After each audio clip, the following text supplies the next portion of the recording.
Ladies and gentlemen, we're back with a brand new episode. 2 episodes in 1 week. We're doing that now, I guess. Uh, Today's guest, he is a lawyer, an actor, producer, Mr. Kevin Clark. How you doing, Mr. Clark? I'm doing great, Trenton. Thank you for having me on today. Of course. I wanted to have you on for a while now. In fact, uh, my mom is a friend of yours, and she's like, "You need to get with Kevin about this acting and film stuff, and talk to him about that." I'm not good with that, and I was like, "Okay, fine." So shout out to you, mom, if you're watching. She probably is. But we were talking before the show started, but I really want to get deep into this. First off, how are you today?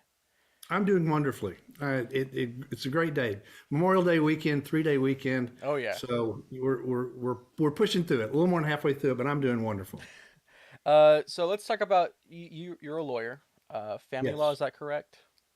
Family law and some commercial litigation, right? Mm. And I want to ask you, you know, why? Why law? What got you into that? I always ask lawyers that. Sure. Well, actually, coming up in November will be 40 years since I've been licensed, which Wow. just blows me away. Congratulations. Yeah, I grew up out in West Texas, and I remember in seventh grade, the debate coach said, if you want to learn how to win arguments with your mother, go ahead and join the debate team. So I did. I didn't win any arguments with my mom, but I was kind of a debate nerd through junior high and high school, and I had a lot of success. And I just really enjoyed oral arguments and persuasion and those kind of things. So that led me into going to law school. So I went to Baylor Law School. Back then, they had a program where you could get into law school after 3 years of undergrad. Mm-hmm. So that's what I did. So you saved a year in tuition and a year in time. And I got out of Baylor Law School in 1982. Nice, nice. And when you were younger, did you want to be a lawyer?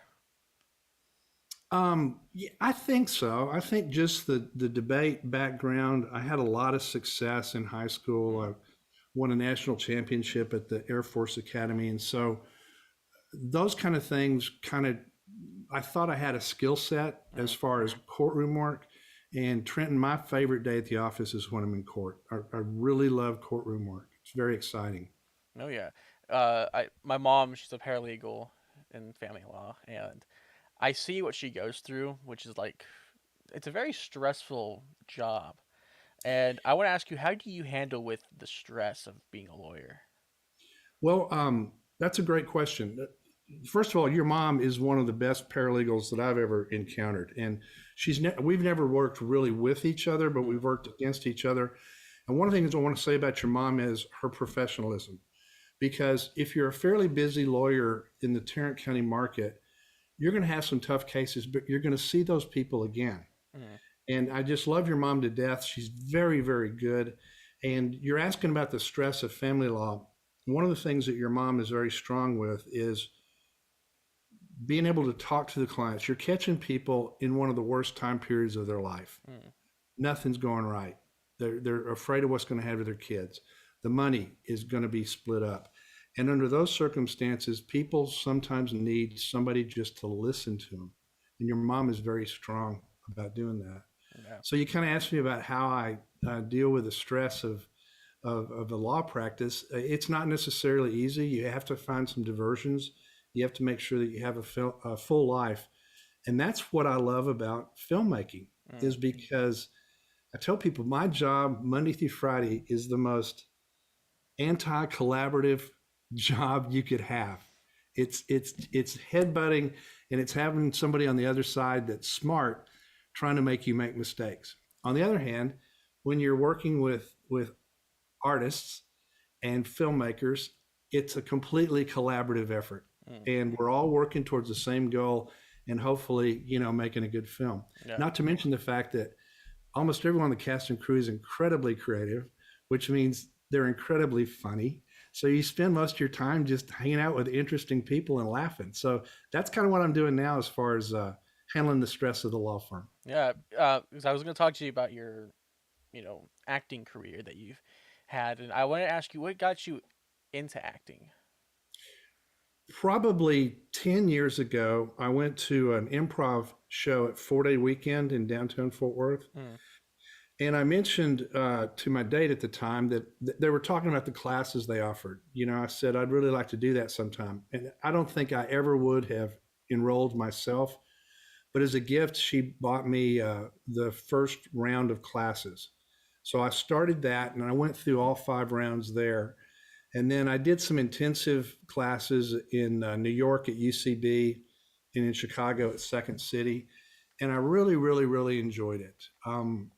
Then I learned that if you wanted to be better at improv, you should take some acting lessons. So I started taking acting lessons. Then I got involved with the short film club at University of North Texas. And it's kind of like when all the college kids, it's kind of hard for them to play an old fat white guy. And so I was kind of their go-to guy, and along with a lot of my friends. And the college kids, they write a lot of films and screenplays about estrangement of their parents, alcoholic fathers, deadbeat fathers, dead old guys. So I had an opportunity for a lot of roles in those films. And I'll tell you that I've worked with UTA and North Texas, and the production quality of those films are just outstanding. Mm. But that's how I kind of got into it. Yeah. Are you worried that with certain characters that you've played, are you worried that future law clients, see that and get scared, or are they like, oh, that's really cool that you do that? That is a great question, and I'll tell you that sometimes I have worried about it a little bit because somebody may see a Facebook page or something and go, "Well, there's Kevin out there acting rather than working on my case." Yeah. So I've never really had a specific role that I would be concerned about them seeing, but everybody knows that you have to have a real life, and none of my work has suffered because of it. Mm.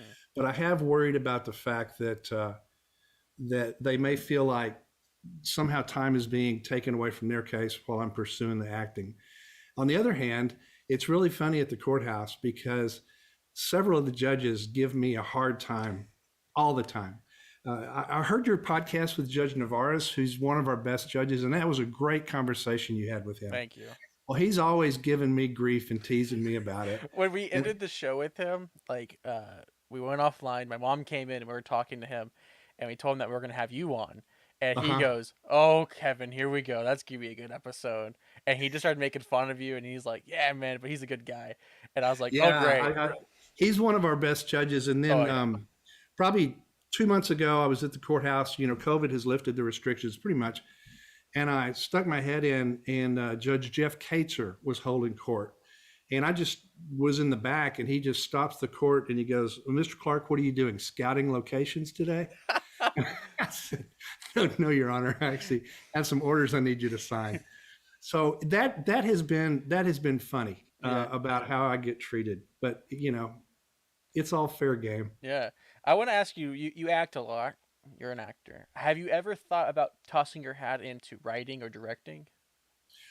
Writing, no. Mm. I think that writing is a very specialized skill, and I know that in my practice, even I write briefs and those kind of things, but my skills, if I have any, are really in the courtroom and in oral presentations. So writing's not really in the picture for me, but I have branched out into some production work, which for folks who really don't know means you pay the expenses basically Mm-hmm. for the project. And then I had my first tiny directing role on an episode that we shot up in Oklahoma, and the director is actually in a small role, and he's in the cast. And I said, Mm-hmm. okay. And I'm a producer of that film, and I said, okay, well, you got to let me get a directing credit, so I'll direct you in that particular scene. There you go. But I am interested in it. But I think that right now I enjoy the acting part of it. Yeah. See, for me, I originally wanted to be an actor. Uh, I thought I'd be great at it, just being a goofball on camera. And then once I started doing this and acting in some school stuff, I was like, I hate this. And when I was asked to direct the my high school's news thing, that we had a news for announcements, like the intercoms, we did it through a newscast on YouTube, and I was one of the directors for it. And directing, you know, all right, place camera there. I need the person to stand here, and doing all that. And then I was like, oh, be more, human, and pretty much just showing them how to act, even though I don't know how to act at all, is very fun for me. I like being in charge, you know. Mhm. Um, and then when I made one of my short films, Gorda, that was the first time that I didn't control the camera. I didn't act except for like a small cameo in the beginning. But it was my first time actually directing a person how to do something and telling the cameraman, put your camera right here, and swerve it this way or pan it this way, tilt that way. And it was so much more fun than being a guy going, okay, man one, uh, yes sir, how can I help you today? And No, I know exactly what you mean. And what I kind of like in it too is it's difficult for me to walk into, let's say, an empty room in a house and look at everything and go, oh, okay, this would look good over here, this couch over here, this color here. Now I can walk in a room and I can go, I think this looks great, or I don't like it. So the vision that you as a director and producers have, I just find it amazing. And I learn on every single set. I sit there and I think, how did they come up with that camera shot? Now, as you well know too, if you start being involved in filmmaking in any role, it completely ruins the way that you can watch film from yes, there on out. yep, You forget the plot and you go, how did they get that camera shot? yep, Is that a drone or a boom, or how did they do it? But it's a skill set that I really admire what you can do as a director, because you see it from a different point of view in your mind, and then you can make it happen. yeah. And a good director that gives clear instructions is an actor's best friend. Hmm. I want to ask you, what actor inspires you? Oh, on some roles, Anthony Hopkins. Hmm. I'll tell you, last night I stumbled on a series on Stars that is called Gaslit, Mm-hmm. and Sean Penn plays John Mitchell, the Attorney General during the Nixon era. Mm-hmm. And he, have you seen it? I have not. He's got a bald wig on it. He is unbelievable. He's so believable. He looks like Mitchell. They've got the makeup and stuff, but you just watch his eyes and how he's thinking and what he's doing. Julia Roberts is his wife, and it's wonderful. So I guess Anthony Hopkins, and I'm inspired by him because he's so versatile. That's a good one. What about directors? What when you watch a film, what director, like what film director do you go with? Well, obviously with all his many projects, Steven Spielberg, I just can't figure out how he accomplishes what he does. If I'm channel surfing and Saving Private Ryan is on, I just have to You watch stop it. down and watch as much as you can. Oh yeah. Um, that's the one that comes to mind right now. I can't think of anybody else right now, but I do enjoy film more than I did maybe 10 or 15 years ago. Yeah. When I was younger, I wanted to be a video game designer, Hmm. and I was really into video games, and I was like, oh, if I can create that. Then I looked up how it goes, and I was like, I can't do that. uh, Yeah. and then I started diving into film, and Steven Spielberg was a big inspiration of mine. In fact, my dream film is to make. You know how Christopher Nolan's coming out with Oppenheimer, where Hmm. it's about Oppenheimer and the bomb and everything. My dream film is to make Spielberg, which is about Spielberg making Sugarland Express, and that's his first film and getting that made. Hmm. And that's my dream film to make because he's been such an inspiration for me. With E.T., Jaws, I filmed a documentary at the hotel that inspired Poltergeist. Like I went Oh, there, and me and him had the exact same encounter.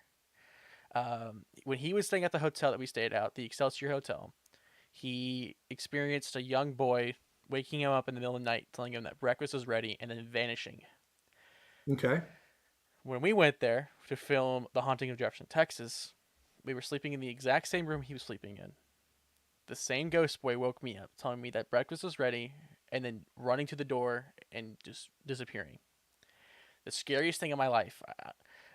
I wish I caught that on film, but we were asleep. And of course, I'm like, what? And I thought it was my dad at first. And you can ask him. I woke him up. It was like, I'm not, Rick. The bed's shaking because it was waking me up. And then I see a little boy, and I go, "There's a kid in here." And he's like, "No, there's not." And I go, "Yeah, there is." And for the rest of the night, we left the TV on because that's I was so scared of that. And it's so cool to experience the same thing he did. And that gave me a sign. I was like, okay, let's make a movie then. Well, I, sure. yeah. That's interesting. How long ago did that happen? Why did we make that? 2019 is when it happened to Okay. me. And your dad did not see? No, he was Yeah. asleep, and I woke him because I was like, Rick, Rick, and he's like, what? Of course, he's mad because he's being woken up. And I'm like, there's something in here, and it was bizarre. And yeah. Yeah, that is. I had an experience a long time ago that I haven't shared with a whole lot of people, but Oh, I please grew tell up, us. yeah, I grew up out, well, this isn't quite that, but I grew up out in Midland, Texas, and a kid I grew up with probably 10 or 15 years ago lost his father, and I was always real close with his mom. She was a Cub Scout leader and all that kind of stuff, and we always stayed close. And so it was after the funeral, and we went back over to her house where people had gathered. It's probably in March out in Midland, so there really wasn't anything green. And she said, "Come on out and let's talk on the front porch." And she was the kind of mom that knew all the kids in the neighborhood. And she lived in this neighborhood for 25 years. So we're just out there talking. It's probably 4 or 5 in the afternoon. And all of a sudden, really kind of from nowhere, this blonde haired kid, probably 4 or 5 years old, with a yellow flower, walked right over to us, didn't even look at me, handed her the flower, and then just walked off. And I said, "Who was that?" And she said, "I've got no idea." I said, "Where did he get this yellow flower?" She goes, "I don't know." So it kind of, the hair on the back of my neck sort of Yeah, stood up. Because I don't know, it might have been an angel or something. I don't know. yeah. But 6 months to the day later, I had been out and I get a voicemail that says, "Kevin, this is Ann. Please call me." I called her and she said, "Kevin, today is 6 months since John Paul died." And she said, "I didn't feel like," she used some old terms, "I didn't feel like getting out. So I still had my hair in my curlers and my house coat on." She said about 7:30 that night, the doorbell rang and she opened it. And it was that same kid with a flower. And she could see an adult in the background saying, and he said something like, "Sorry to bother you. He just felt like he needed to come over here today." And then he was just kind of gone. I So got I got goosebumps. yeah, isn't that That interesting? is And interesting. I'm kind of the opinion that probably a lot more than that, a lot more of that happens if we'll just pay attention to Yeah. what's going on. Oh yeah. So yeah, In fact, did it? the day Go ahead. before we went into that room to spend the night. We the manager let us walk around the hotel, and right outside of that room is like a little balcony, and we were walking and just looking at everything. And my dad had just a like he was a big skeptic at the time, and the goal of this trip was to make him a believer. And everything happened to him, and we were outside, and we didn't know where we were. We knew was that we were outside on a balcony, and we're walking, and he just gets super uneasy, and he's like, I don't feel well. I want to go. And I go, what's wrong? And he's like, I just don't want to be here. So the guy, so the director and me, the wants to make good content, and me goes, okay, let's leave you up here then by yourself with a camera. And we left him by himself with a camera in that same position, and he's just filming, and he's like, I don't want to be up here. I don't want to be up here. And nothing had got captured, but just the fact that he was uneasy up there. The next day, when we spent the night in the hotel, we look out the window, and he goes, "This is the balcony that we were just standing on," and right next to where he was standing was the room. Mm-hmm. And I was like, "What a coincidence!" And where is this place located? This is in Jefferson, Texas. It is the most Oh, haunted town in Texas. that's down near Houston or just East Texas? It's near East Texas. Mm-hmm. If he's watching, he should text me where it's at. It's like 2 hours away from Arlington Okay. for where we're at, and it's interesting. It was very cool to do that, and Would you go yeah, back? no, not at all. I've been there once. I'm done. Uh, I want to ask you about your new episode or film. Life P and Q's. Uh, Yeah. That's what we're really excited about that. let's talk about that because you just won an award uh, Yeah, for I best got actor. Best Acting Award out of a film festival in Los Angeles, and Congratulations. director won Best Director, and we won Best Production. Then out of a New York Film Festival, we won Best Web Series. Nice. And in Austin last weekend, the actress that plays opposite me won Best Actor, and that's kind of cool because it was uh, covered both male and female actors. Mm, And that Austin Film Festival only accepts between 11 and 13% of the films that are submitted. wow. So our next film festival is up in Oklahoma City, weekend after next. It's called the Dead Center Film Festival, named because Oklahoma is in the dead center of the country. Mm, And it's been around for 23 or 24 years. It's a pretty big film festival. So there's some filmmakers in Dallas that started making this series, and the theme of it is that this company in the not too distant future has mapped out everybody's genes, and so they can tell you when you're going to die. So they have a mysterious guy come to you and hand you a card, and that means that you have 60 days left on the earth. So then between episode and episode is how does this person use their last 60 days? So there's a lot of plot lines that can come out of it. The first one was about a musician who's just about to make it, and he gets the card, and right as he's about to get a big record contract and get to be famous, he passes. The second one was about a young housewife who gets the card, and she kind of goes on a bender. And then the third episode I produced and I'm in, um, I decide to kind of get retribution against people who have not been nice to me. That's the best way you can say it. yeah. And then we just finished shooting episode 4 up um, in Oklahoma, and we just got the first edit this week. So we're talking about where we're going here, and then we're going to get the music put together for the score, and hopefully we can release it maybe at the end of this summer or early fall. Heck yeah. I'd like to watch Yeah, this. yeah, I can show it to you pretty quick. When you're on the film festival circuit, even during the pandemic, they kind of want to be able to use your film as an official selection without it having been shown publicly. You know about that. Yeah. Um, the virtual film festivals have loosened that a little way, but I probably know some people who can get with your people, and we can make that happen where you can Yeah. see it. Because I submitted Entering the Spirit Realm, which is my newest documentary that I made at the end of 2021, and we put it into a film festival. I never done film festivals before. I always Mhm. get nervous because I'm such a I'm very OCD about my stuff, and when I get told, yeah, not good, I get in a downward spiral. And so I was like, you know what, let's do it. So we submit it to the one in Fredericksburg. I don't remember what it's called, Hill County Film Festival. Mhm. And most stressful day of my life was the day I got the email saying like it was going to be in or not, and it unfortunately didn't make it in. But everybody was telling me just do work on your next one. It's like okay, and this new film that I'm working on, I feel like it's going to be a great one. It's something I've never done before. It's very outside my comfort zone, where I'm pretty much trusting the actors to play their parts Mhm. and research who they're going to be, and pretty much I'm telling the actors, you know what, I'm directing the film, but I want you to direct your character, Okay. and it's very different than what I've done before because I've done documentaries, and now we're doing fiction, and it's just like whew, here we go. Yeah, I would say Trenton, don't if you have a film that you're proud of, don't limit it to only one film festival. Mm, There's a lot of film festivals, and a lot of them are sort of niche markets.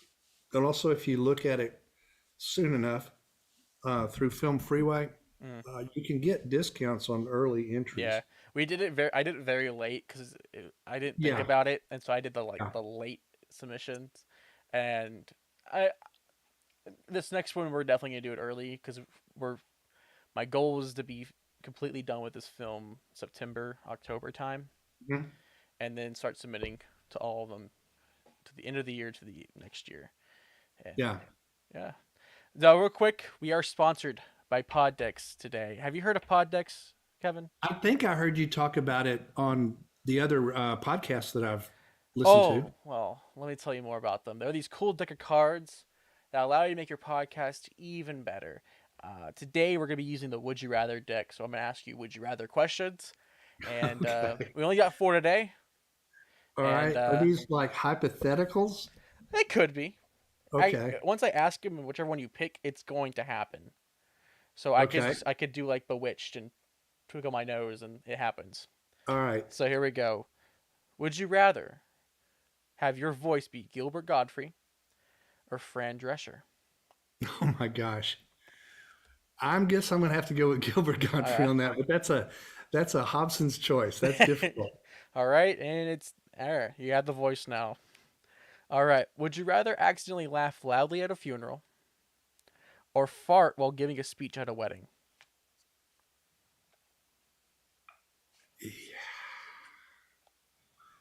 I'm gonna go with the inappropriate laughter at a funeral. See, I see every funeral I've gone to, we always accidentally laugh. I feel like Hmm. I feel like it lightens the mood. So I Hmm. would also pick that one. Okay. Would you rather have your head be too big for your body or hands too small for your size?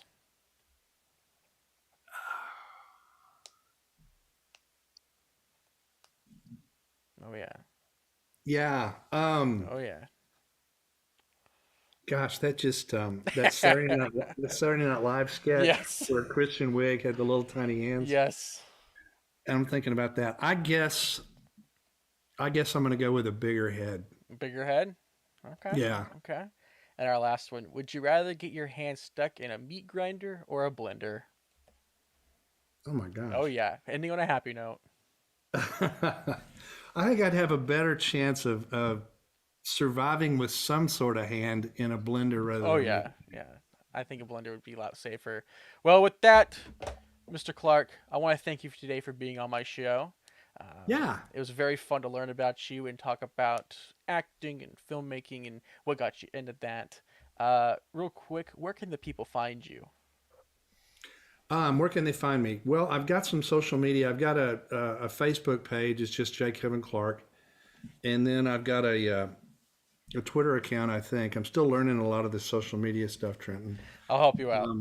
And then my law office is just you can just Google J. Kevin Clark Attorney, and that'll tell you a little bit about what we do. We're located over in Medical District of Fort Worth, and we do primarily family law and some commercial litigation. I really do.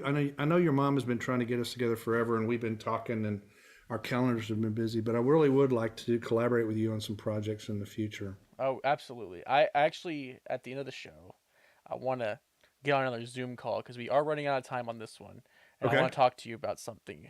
And Okay. Let's talk about it. let's pray that it's a yes. Well, thank you again for having me Of on. I really do course. appreciate it. You do good work. Thank you, thank you. It is a shame that I think you're the fifth to last guest of season 6.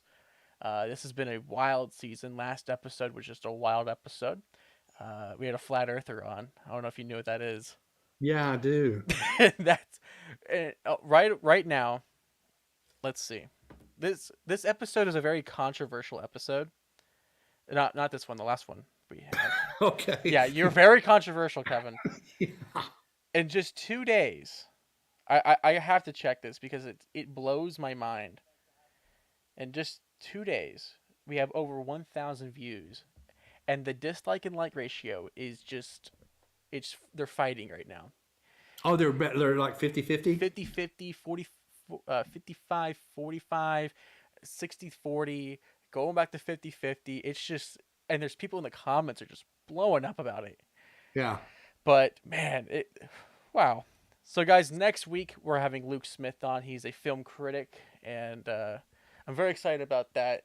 He's a good friend of mine. I've been on his show several times. But guys, thank you again for watching today's episode. Check out Kevin's stuff. Check out the Life Anthologies, episode 3, P's and Q's, starring him. And we're out here, guys. Peace out.